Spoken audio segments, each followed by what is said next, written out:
बीहु बाबा झल घोड़ो बीहु बाबा झल घोड़ो सकीना साइण रोए पई पंज बाबा के चवे पई सकीना साइण रोए पई पंज बाबा के चवे पई भाकुर पाए पोवन बीहु बाबा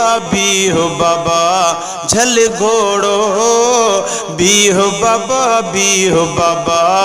झल घोड़ो सकीना साइण रोई पई पंज बाबा के चवे पई सकीना साइण रोए पई पंज बाबा के चवे पई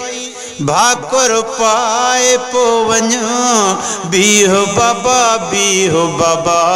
झल घोड़ो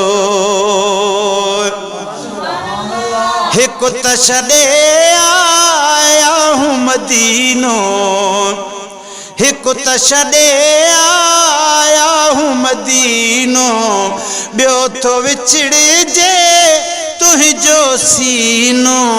घड़ी खन उन उठ त सुभान अल्लाह चओ घड़ी खन उन ते सुमामा तुंहिंजे चेहरे खे चुमामा घड़ी खन उन ते सुमामा तुंहिंजे चेहरे खे चुमामा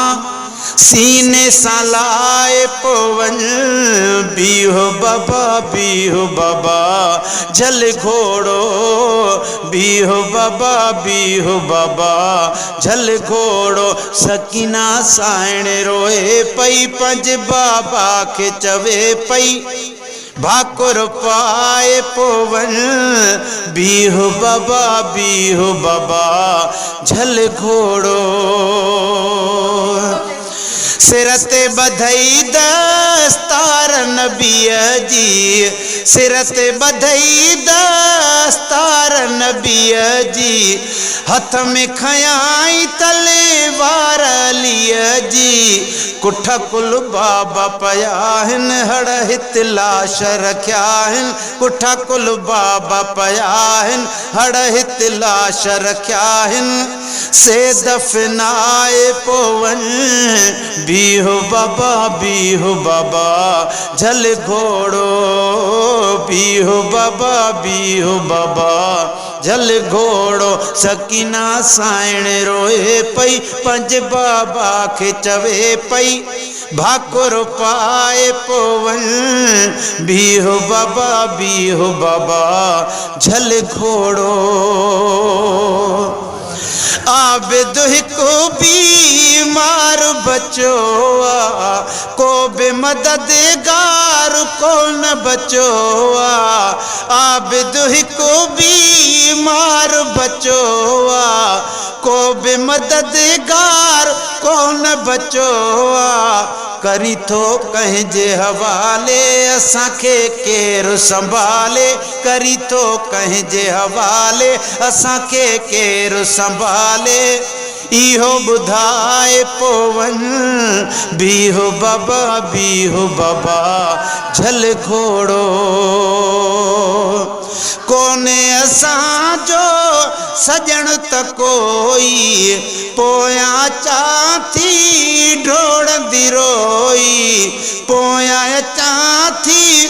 ढोड़ंदी रोई आहे महशर ताईं विछोड़ो घड़ी खन रोक तूं घोड़ो आहे महशर ताईं विछोड़ो घड़ी खन रोक तूं घोड़ो मोटी मोकिलाए पोवन बीहु बाबा झल घोड़ो गुलशन सूमरो आयो असां ते वक़्तु कहिड़ो आयो असां ते वक़्तु कहिड़ो कोन ॿुधोसीं वाक़ियो ॿियो अहिड़ो असां हूं आल नबीअ जी आहियूं औलाद अलीअ जी असां हूं आल नबीअ जी आहियूं औलाद अलीअ जी कुछ समझाए पोवन बीहु बाबा झल घोड़ो हित ब्यामी हुत ब्यामी हित बिहामी हुत बिहामी मिरल गिलाल पियो दो गुलामी